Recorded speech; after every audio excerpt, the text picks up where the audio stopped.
الحمد لله وحده والصلاة والسلام على من لا نبي بعده. السلام عليكم ورحمة الله وبركاته. والدي والالبو إذن سلام يا اللهم اجعلنا مباركين أينما كنا من الكستي وكستان جوجنا بالله إن السلام يا لا الله إن بركيه إلهي دجي وناكسنا الله إن دجيه وبركيسن waxaan rabaa inaan ka qaniimeysano ilaahay hadduu yiraahdo silsiladii inoo soo socotay ummahaadkeena ridwaanullahi calayhim ajmaciin aakhiru ummahatul mu'miniin mu'minaadka mu'miniinta ummahaadkoodii hooyooyinkii mu'miniinta ilaahay iyo rasuul rumeeyey calayhi salaatu wassalaam hooyooyinka u ahaa waxaan maaragtay ugu dameysay hooyo maymuuna bintu xaarith alhilaaliya hooyadan waxay ahayd waana hooyadii maaragtay ilaahay rabbi subxaanahu watacaala jalla fi culaa jalla jalaaluh maaragtay sanadkii toddobaad cumratul maaragtay qadaa rasuulka calayhi salaatu wassalaam markuu soo cimraysanayay cimradaasayto uu soo cimraystuu soo noqday maaragtay baycatu ridwaan kadib sanadkii lixaad waa iyadii dhacday baycadaasu heshiiskii la galay kadib waa iyagii qoladii quraysh ahayd ku yiri rasuulka calayhi salaatu wassalaam sanadka dambe ayaad cimraysanaysaa ee soo noqo heshiiska markii la galay sulxul xudaybiya marka cimradaasayta nabigu markuu soo gutay oo soo dhamaystay ayaa ilaahay rabbi subxaanahu watacaala uu ku irsaaqay inuu guursado ummul mu'miniin hooyo maymuuna bintu xaarith hooyadeen waxay ahayd waxaa la dhihi jiray magaceeda barra rasuulka calayhi salaatu wassalaam ayaa u bixiyey maymuuna xilligaa barakaysan oo soo cimraystay xilligaa mawsimka wanaagsan uu soo gutay ilaahay uu siiyey inuu guursado loona doonay uu dhistay nabiga calayhi salaatu wassalaam barra awal la dhihi jiray laakiin hadda alxamdulilah nabiga magacaas markuu u bixiyay waxay noqotay maymuuna bintu xaarith alcaamiriyad ayay ahayd hilaaliyada ayay ahayd hooyadeed waxaa la dhihi jiray hinda bintu cawf ayaa la dhihi jiray islaantaas waxaa la yiri waxay ahayd baa la yiri islaantii maaragtay wahiya akramu cajuus fil ardi bay ahayd oo maaragtay xagga ashaarta yani xagga xididnimada ilaahay uu ku irsaaqay ayay ahayd haweenaydaas waxaa la xididay rasuulkeena calayhi salaatu wassalaam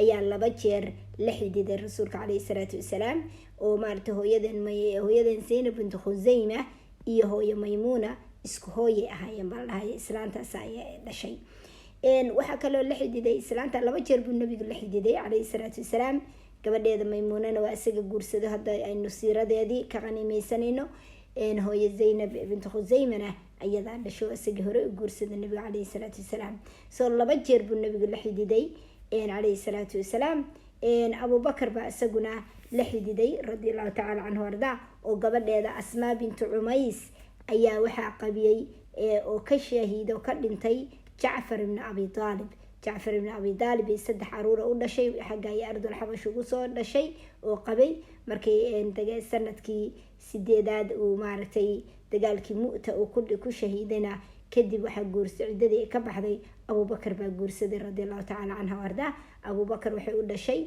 wiil bay u dhashay Jacfarna 3 wiil bay hore ugu soo dhashay ardul xabash kadibna Abu Bakarna wiilka Maxamed ay u dhashay xajil wadaa markii la soo xajinayo ayadii umushay halkaas iyada xajkii loo socdo Asmaa bintu Umays Allah ka raali noqdo waxa kaleeto Asmaa bintu Umays markii Abu Bakar uu dhintay khaliifatu rasuulillah sallallahu alayhi wasallam Ali uu ka dhintay Ali ibn Abi Talib baa guursaday iyada Ali ibn Abi Talib maxay u dhashay marka wiil Yaxya la dhahay u dhashay intaas la maartay Alina waa la xididay waxa kale la xididay walaasheed waxay ahayd Fadli bay ahayd Lubaabah al-Kubra baa la dhihi jiray oo Abbas ibn Abd al-Muttalib baa qabay oo yay dhashay caruurtay dhashay kamid ah Fadli iyo Qusaym iyo kamid ahaa iyo ninkii la dhihi jiray Abdullah ibn saxaabigii jaliilka ah xabra hadhihi al-umma caalimkii ummadan nabi maxamed calayhi salaatu wassalaam oo ahaa Abdullah ibn Abbas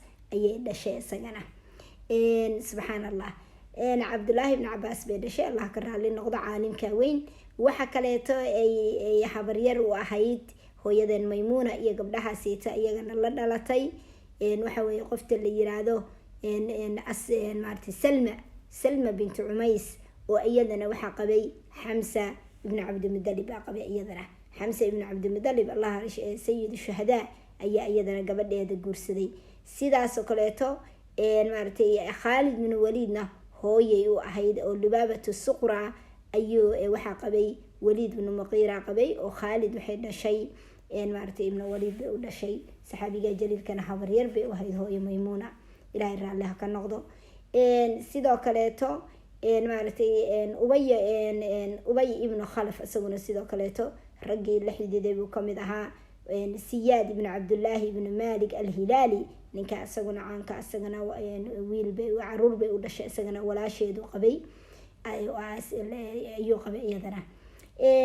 marka islaamta 7 gabdhood 8 adug gabdhahaasoo dhan inta reer bani haashim la xididay baaba ujeedaa oo ay ka guursadeen xididka la ahayd. markaba islaanta islaantii ugu xidid fiican oo adduunka soo martay ahayd, laakiin islaamnimadeeda waxba meel noo sheegta ma arkin kolle intaan arkay.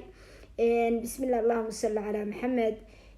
gabdhaha waxaa loo yaqaanay hooyadeen ay kamid tahay maymuuna iyo walaasheed salma iyo walaasheed maaragtay lubaaba oo kubra oo mufadli ah iyo maaragtay iyo afartoodaasi tamar wada joogay rasuulka calayhi salaatu wasalaam gabdhihii mu'minaadka ahaa oo walaalahabu ugu yeeray waa hooyo maymuuna oo nabigu qabay marka calayhi salaatu wasalaam iyo asmaa bintu cumays iyo salma maaragtay iyadana iyo qofta la yiraahdo umu fadli.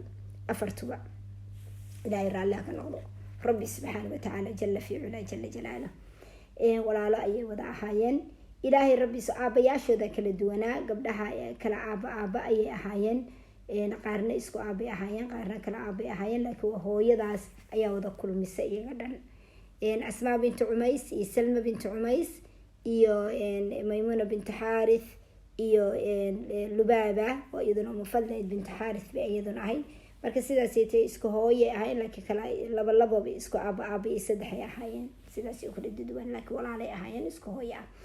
hooyadeen maymuuna marka rasuulka ka hor calayhi salaatu wasalaam hooyadeen waxaa guursaday oo qabay islaamka ka hor, waxaa guursaday maaragtay waxaa qabay mascuud ibnu camar maaragtay ninkaasayto maaragtay oo reer thaqiif ahaa ayaa xilligii jaahiliga guursaday.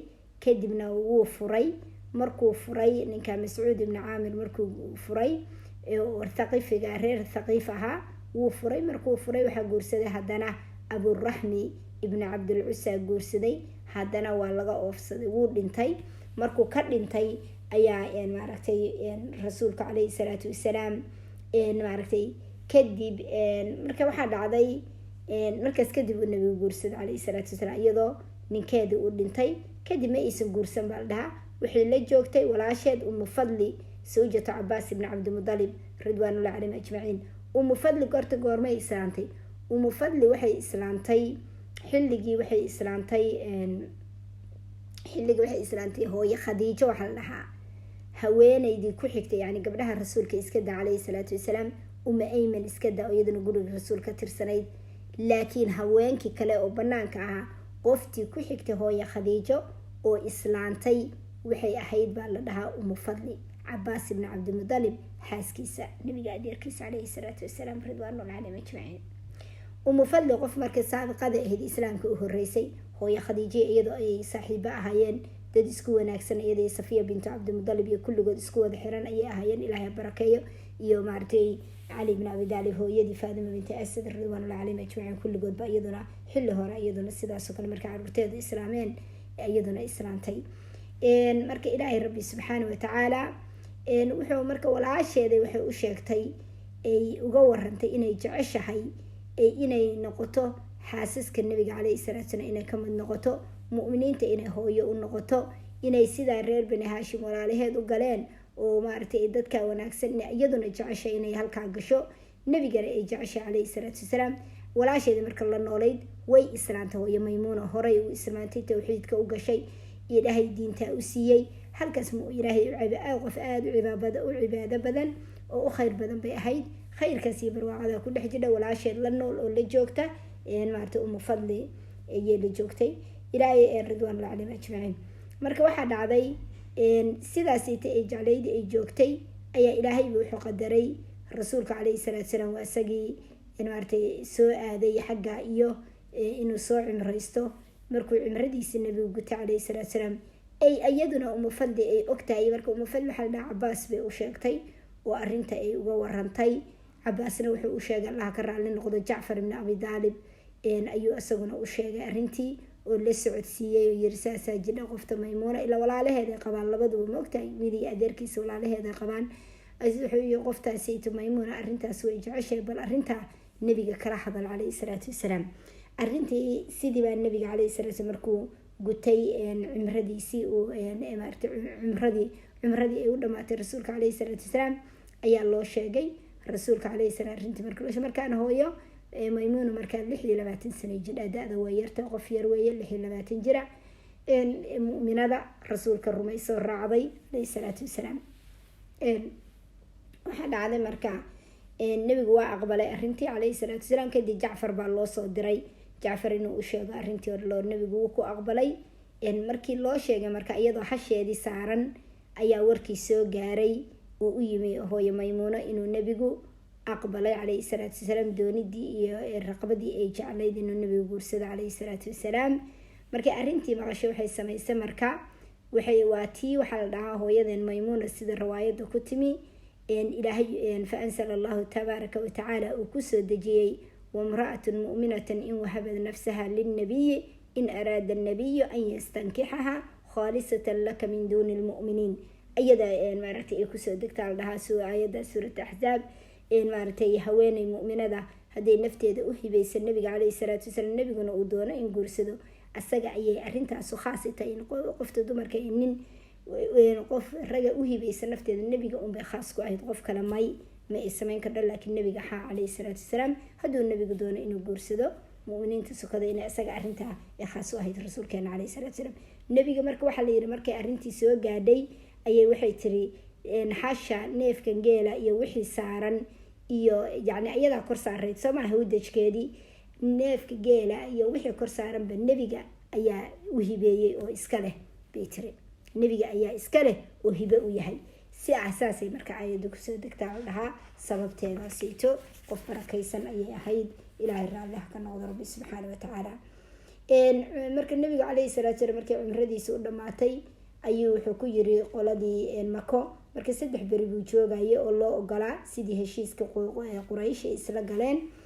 nabiga calayhi salaatu wasalaam markii u dhamaaday waqtigiisi waxay la yiri naga bax oo haddaba 3 beri waa ku dhamaatay ilaa gaaladii quraysheed kufaartii way uga baxeen nabiga calayhi salaatu wasalaam magaalada maka way ka baxeen banaankii uga baxeen. saxaabadii rasuulka calayhi salaatu wasalaam baa soo galay 1400 1500 baa la dhahaa baa soo galay meeshoodii maartay 3 beri ehelkoodii iyo dadkoodii ku arkay meeshooda ku maartay cimraystay. markay u dhamaatay waxay dhaheen 3 beri waa ku dhamaatay naga bax. nabigu wuxuu yiri calayhi salaatu wasalaam gabar baa ii doonan aan maartay dhexdiina ku arooso cuntadii ila cuna halkan waa ka casumantihiin idaaya aan idinla joogay ayaamo aan halkan ku aalgale cuntada arooskaygana aad cuntaan. waxay dhaheen marka nabiga calayhi salaam wuxuu ku dhaheen cunto idiin sameeyo adinkuna aad soo xaadirtaan aad halkaa weliimada ka cuntaan. maybay dhan anagu weliimadaadii cuntadaada ma rabnee naga bax. saasuu heshiisku ahaa. nabigu uu soo baxay calayhi salaatu wasalaam siday ballantu ahayd meel maka banaankeeda oo sarfi la dhaho halkaasuu nabigu yimi oo teendhadiisii iyo looga dhisay halkaasay joogeen isagii saxaabadii rasuulka calayhi salaatu wasalaam. kadibna maaragtay adoonkiisii mawlihiisii rasuulka calayhi salaatu mawlihiisii oo ahaa maaragtay abu raafic mawla rasuulillahi sallallahu alayhi wasallam ayuu u diray nabigu calayhi salaatu wasalaam inuu usoo kaxeeyo maymuuna oo soo gelbiyo asagaa soo waday oo la u dhaxeeyay nabiga calayhi salaatu wasalaam iyo hooyo maymuuna. arrintii markay diyaar noqotay asagaa soo waday nabiga halkaasuu sii tagay calayhi salaatu wasalaam. wuxuu ugu keenay sarfi buu ugu keenay meel marka waxay u dhow tanciin bay u dhowda hal dhahaa waa banaanka mako. marka meeshaas teendhadii looga dhisay nabiga calayhi salaatu wasalaam halkaasina uu kula aqalgalay hooyo maymuuna radiallahu tacaala canhu ardaa. markaasuu nabigu wuxuu u bixiyey calayhi salaatu wasalaam hooyadeen maymuuna maymuun ayuu u bixiyey magaceeduna muxuu ahaa baru ahaa allah ka raali noqdee. hooyadeen maymuuna qof waxay ahayd halkaas nabigu markuu kula aqalgalay alxamdulilah rabbilcaalamiin. kadibna ay gurigeedii la geeyey oo madiine u geeyey rasuulka caleyhi salaatu wasalaam, xujradeedii loo diyaariyey, xujraadkii nabiga caleyhi salaatu guryihiisa ah ee masaajidka ku hareereysnaa. halkaasay qolkeedii iyaduna degtay. qof waxay ahayd sida lagu tilmaamay oo hooyadan Caaisha xataa allaha ka raali noqday markay dhimatay ay tiri maymuuna waxay ahayd maartay adqaana lillaah, teena ilaahay ugu cabsida badan oo ilaahay ka baqda ayay ahayd, teena ugu qaraabo xiriiriska badan ayay ahayd oo qaraabadeeda xiriirisa. qof waxay aad ilaahay uga baqdo, cabsida ilaahay ka baqdo hooyo maymuuno waxaa ku cadaynaya maalin maalmaha kamid ah rasuulku markuu dhintay kadib caleyhi salaatu wasalaam ayaa waxaa u yimi ninay qaraabo yihiin oo markuu usoo galay ayay khamri ka urisay. khamrigii markay ka urisay tirmay maqlaysaa, haddaadan gurigeedu soo galo kusoo cararay, haddaadan waxay tiri aadan bixin bay tiri yaa oo aadan dadka u sheegin muslimiinta inaad khamri cabto, xadka lagaa ogo xadka lagaa oofin, ma maqlaysaa, dibda ma iima soo gelaysid, agteydana soo maraysid. sidii uu ninkii ku baxay oo xadkii looga oofiyey uu isa sheegay. qof sidaa ilaahay uga baqda oo qof ilaahay caasiyey inuu gurigeeda soo galo oo maaragtay ay garab ku siiso ay u diideen, qof aad ilaahay uga baqda ayayd, qof aad u sadaqa badan ayayd hooyadan.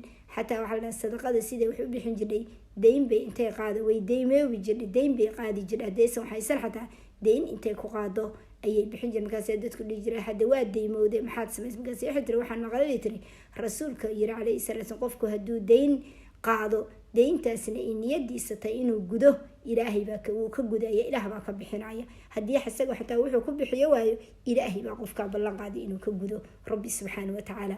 marka qof saasay ahay wax bixinta sidaa ku ah, qaraabo xiriirinta ku ah, muslimiinta xiriirisa, sadaqa badan oo khayr badan ayay ahayd. hooyadan maymuuna nabiga calayhi salaatu wasalaam intay la joogtay waxay ahayd ardayad bay ahayd, cilmiga ka qaadanaysa. sawj saalixa gabadhu markuu qabto oo markuu qabo waa inay cilmiga ka qaadato oo wax ka faa'iido oo maartay ay ku noolaato. hooyadan qofta saddexaad oo ummahaadka ridwaanullahi calayhim ajmaciin ugu axaadiista badan ayay ahayd. maaragtay ilaahayna rabbi subxaanahu watacaala uu khayrkaa ku irsaaqay.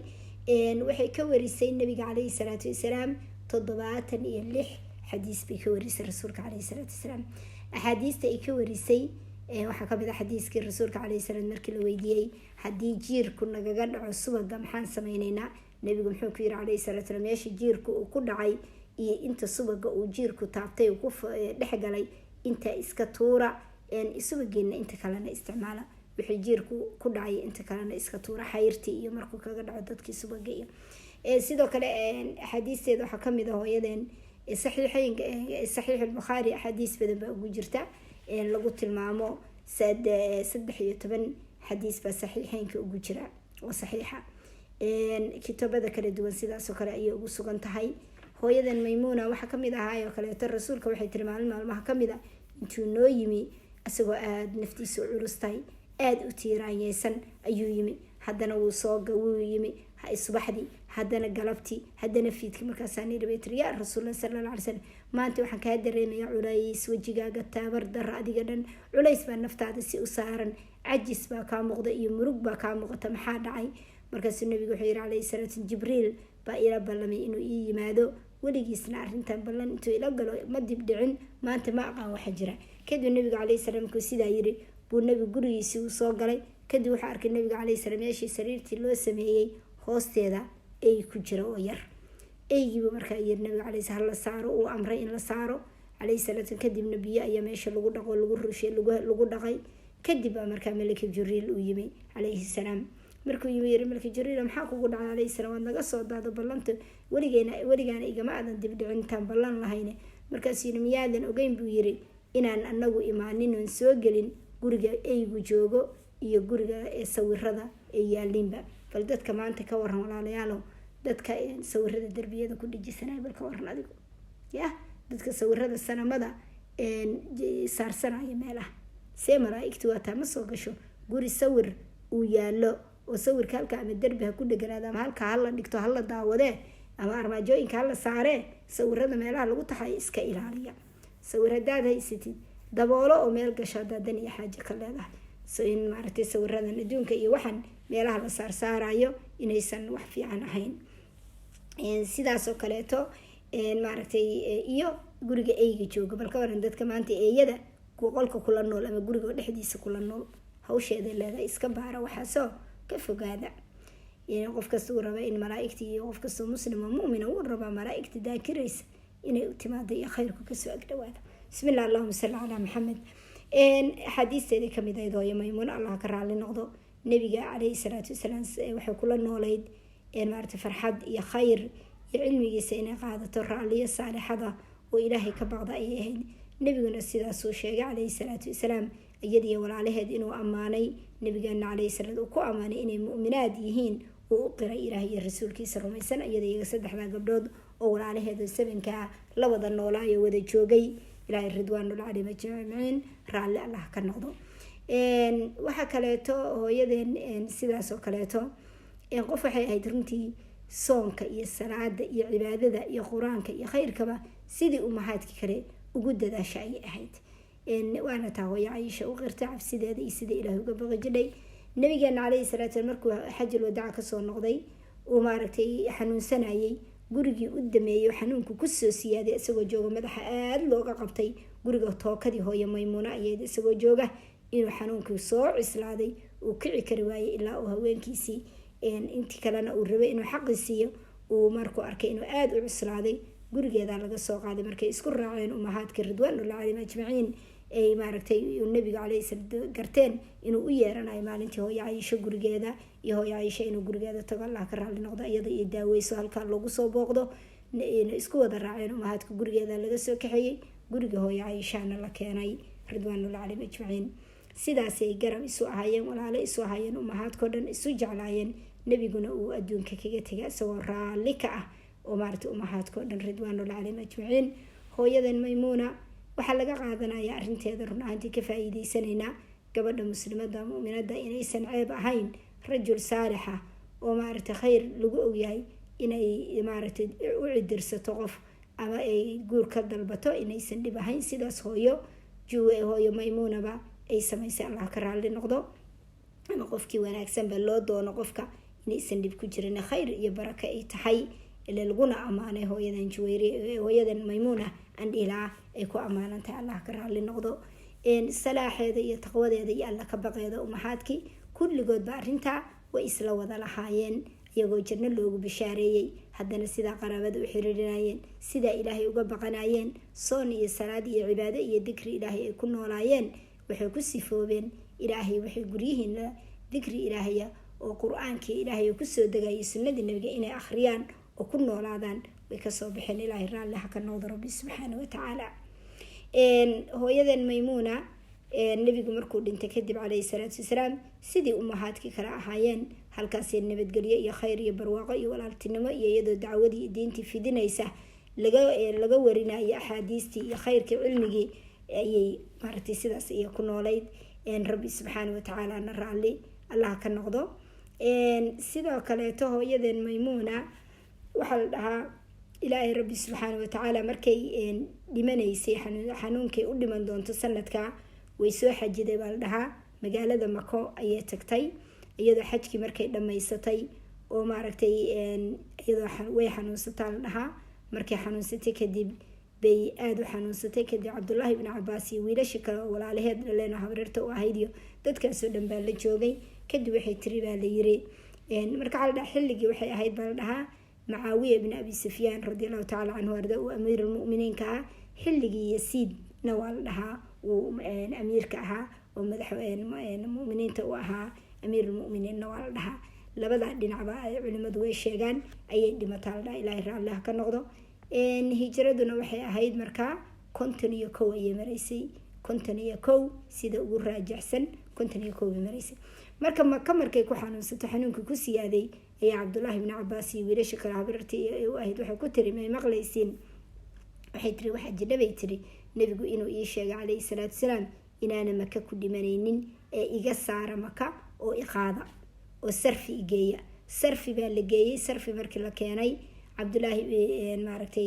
cabdullaahi ibni cabaas radiallahu tacaala canhu ardaa markii la xambaaray oo la waday wuxuu yiri maaragtay iyo markii maaragtay aduu meeshii markii laga tartiib buu yiri hooyadiin u naxariista oo u dhimriyo yiri oo maaragtay tartiib u qaado ha ruxruxinine si maaragtay deganaansho ah qoftani waa hooyadiin buu yiri u naxariista waa hooyadiine sidii maaragtay meesha lagu geeyey xoogaaba markii meeshii la geeyey sarfi hooyo way dhimatay halkaasi ku dhimatay allah raalli ka noqdo isla meeshii nabigu kula aqal galay oo teendhadeedii arooska looga dhisay oo halkaa nabigu kula aqal galay calayhi salaatu wasalaam halkaasi hooyo maymuuna ku dhimatay halkii baana qabrigeedii laga qoday halkii baana lagu duugay sidaasayna dardaarantay ilaahay raalli ha ka noqdo cabdullaahi bin cabaas baa ku tukaday wiilasha kale habarirta u ahayd ayagaa qabrigeedii dhigay ayagaa maaragta halkaasiito maaragta hawsheedii ku dhameeyey ilaahay raalli ha ka noqdo hooyadeen maymuuna haddana waxaa la yidhi markii jidka maka laga baxo madiina loo sii socdo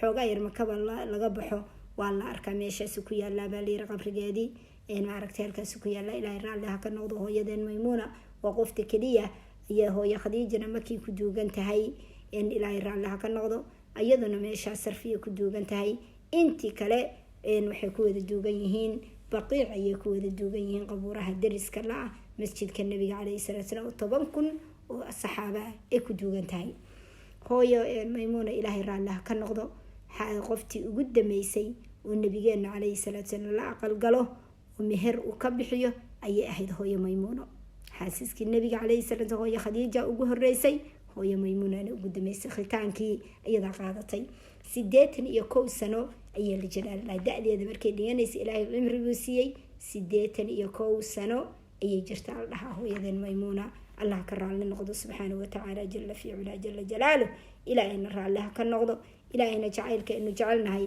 allah inoo ku naxariisto allah inoo ku dambi dhaafo cabsiday alle uga baqanayeen iyo siday alle ugu xiraayeen kitaabkii ilaahay siday maaragtay ugu noolaayeen u akhrinayeen wax u sadaqaysaneen kulligoodba maxay ku caanbaxeen hadda markaynu soo wada fiirino silsiladoodii wada sadaqo salaad soon cibaado qaraabo xiriiris alla ka baq adduunyo reere adduunyo ma ahayn ayagu reere aakhira ay ahaayeen innagana taas ayaa layna ka rabaa guriga aakhira maanta ayna qurxino adduunyayeena ku mashquulin guriga maaragtay halka qol ahaa ayay ku noolaayeen oo maaragtay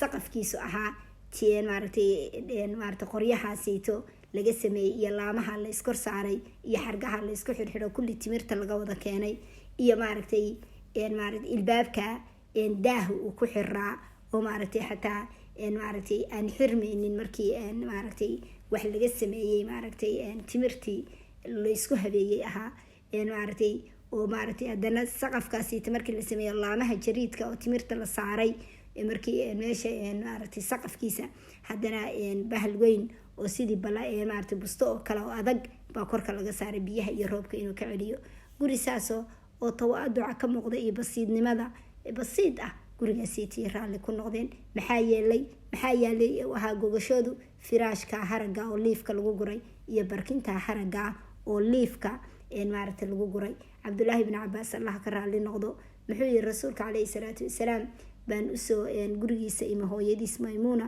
habareertiisa habeenka hooyadiis maymuuna uu gurigeeda ku qoran yahay hooyadiis way soo diri jiray siduu nabiga axwaashiisii calayhi salaatu wasalaam maadaama uu wiil yar ah inuu usoo maaragtay usoo barto oo sunnadaasiito usoo qabsado hadhowna soo gudbiyo habeenka wuxuu yiri waa imaan jiray waan la seexan jiray yiri barkinta dhinacay u weyn tahay dhinaceeda weyn waxaa seexan jiray nabiga iyo xaaskiisa calayhi salaatu salaam dhinacay u yartayna anaa ku seexan jiray halkaasuu la seexan jiray faraashkooda iyo barkintooda yacni adduunyada intaasay ahayd iyo sitaarta iridda ugu xiran yacni subxaan allah noloshaasay ku qancin iyo hal xeero oo cunto lagu cuno galaaskii biyaha lagu cabaayey maaragtay bahalkii raxaha ahaa oo labada dhagaxoo la iska saaro qoriga ku dhex jiray oo la maroojinayey oo la wareejinayay aan dhilaa intii la wareejinayay oo maaragtay haruurka iyo galeyda lagu jajabinayay sareenka iyo si looga sameeyo muufada intii la wareejiyo raxahaasito iyo labada ashuun oo jalxadaha ah oo biyaha lagu shubanay iyo galaaska biyaha lagaga cabaayay intaasayba noloshu basiid iyo weel ka haruurka iyo galeyda marka la shiido iyo marka kale lagu shubanayo oo haraga laga sameynay yacni allahu akbar maxay ku noolaakiin jannadii adduunka kitaabkii ilaahay iyo sunnadii nabiga calayhi salaatu salaam waxyiyo qoyan ayaa sidaa ugu hoobanayay ugu soo shubmayay ugu roobeynayay ay ku noolaayeen nolol caafimaad qabta xilli caafimaad qaba ayay noolaayeen ilaahayna rasuulkiisa u dhex jooga calayhi salaatu wasalaam iyagaa nasiib leh. iyadu sanadkii 7 bay kusoo biirtay, sanadkii 11 horaankiisii rabiicul awal waa isagii rasuulku u dhintay calayhi salaatu wasalaam. taqriiban 3 sano la dhahaa ayaa la noolay nabiga calayhi salaatu wasalaam. 26 sano jidhay, 20 iyo maaragtay taqriiban iyadoo markaa jidha 9 sano taqriiban uu dhintay nabiga calayhi salaatu 30 aan gaarin. marka ilaahay raallaha ka noqdo intaasna way sabirtay, laana ummahaadka lama guursan karin. ilaahay baana yiri idin ma ahanin inaad guursatiin xaasaskiisa iyo inay ummahaadku mu'miniinta ay hooyooyin u yihiin iyo inaan gadaashiisa la guursan karin. haweenkiisa jannada ayay ahaayeen rasuulka calayhi salaatu wasalaam, adduunkana haweenkiisa aakhirana jannadii ilaahay subxaana watacaala ku guursanaya halkaa ay kula kulmaayay. marka ilaahay raallaha ka noqdo, ilaahayna macoodahayna ka dhiga iska akhriyo ka socmay inaynu ka faa'iidaysano, ku noolaano cibaadadii iyo khayrkii ee lahaayeenna aynu qaadana. ilaahay ummahaadkeena raallaha ka noqdo, ilaahayna macoodahayna ka dhigo, ilaahayna jannatul firdaws alaclaa allahayna kula kulmiyo ridwaanullaahi calayhim ajmaciin. magacyadooda wanaagsan inaynu gabdhaha u bixino, maaragtay caruurta walaalaheena muslimiinta mu'miniinta kulli aynu barano oo siiradooda barano oo ku noolaano. iimaan baa inoo ka siyaadaya, ilaahay iimaanha inoo ka siyaadiyo, cilmi allah inoo ka siyaadiyo. kuwii jecel allahayna ka dhigo, waynu jecelnahay jannatul firdaws alaclaana allahayna ku kulmiyo. kuwa inagana dikriga ilaahay haysta allahayna ka dhigo. waalidiinta kamida ayaa maalmaha kada sheekh culimada kamida ka sheekeynayay. wuxuu yiri waalidkaasito intuu yimi anoo salaad casr baan tukaday buu yiri. salaada casr markaan tukaday imaamkii waa ka sheekeynayay. salaada casrka markaan tukaday buu yiri buu yiri markuu yimi wuxuu yiri wiilkayga hortayda soo fariistay oo oday waayeela oo masaajidka ku tukan jiro aha. wiilkayga waxaad ii sheegtaa buu yiri waxaan ilaahay ku xusay ii sheeg. intaan isku yaxyaxay anigi dhan buu yiri iimaankii oo isku naxay qofkan waalidka da'da joogo sida ay dhaxay ibar waxaan ilaahay ku xuso. waxaan ku iri buu yiri camiyow adeero waxaad tiraahdaa subxaanallahi وبحمده سبحان الله العظيم. سبحان الله إلهي بحمان كنسان وبحمدي أنا قدر يمهد نقيسة سبحان الله العظيم إلهي بحمان كنسان العظيم اللي هو وينا. وحويان بويري رسولك عليه الصلاة والسلام قال وحكويري ويري قال رسول الله صلى الله عليه وسلم رسولك وحيري كلمتان اللي بكلمدود خفيفتان على اللسان عرفك كفضد ثقيلتان في الميزان ميزان كآخر كعلس حبيبتان إلى الرحمن ربك الرحمن كأكتيس اللو جعل بدو جعلي وحويان كويري سبحان الله وبحمده سبحان الله العظيم. وأقعلي يسير هدنا ويل ويقدم آخري ويري هدنا ويل كي يقعلي ويقدم آخري ويري هدنا ويل كي يقعلي وأقعلي مركز بس ويري السوا وحي يقك عويري انتي كعل علنايا. قال رسول الله صلى الله عليه وسلم السوا النحايا كلمتان خفيفتان على اللسان ثقيلتان في الميزان حبيبتان إلى الرحمن.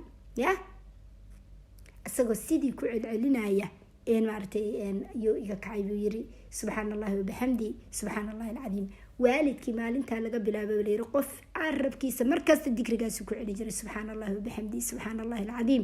qof kasta uu arko ha yaraado ha weynaado wuxuu dhigi jiray qaala rasuulullaahi sallallahu alayhi wasallam rasuulku sidaas uu yiri laba kelmadood oo arabka ku fud miisaanka aakhira ku culus ilaahayga raxmaankana uu jecel yahay subhanallahi wa bihamdi subhanallahi alazim ku celcelin jiray. qof kasta uu arko subaxdii haduu soo kaco kuwa awoowaha u yahay kuwa dhalo qof kasta hadii cisbitaalka hadii meel qof kasta soo dhigi jiraan ilmadu wadaaleer waalidkii sidaas dikrigaas uu ku dikrinaya. maalintii dabaaleer uu xanuunsaday dhakhtarka la geeyay cudur baa laga helay adag kadibna qalliin buu galay. qalliinka markuu galay kaali soo kicib waalidkii aad buu xanuunsaday koomuba galay. koomadi markuu galay muddo markuu ku maqnaa oo maaragtay uus indhihiibu maalmaha kamida soo furay. dhakhaatiirtii iyo dadkii oo dhan iyo ehelkiis kulli waa la isku wada yimi. markuu indhihii sida usoo kala furay buu ninkii dhakhtarka hortaagnaa wuxuu ku yiri dhakhtarow may maqasha dhakhtarow.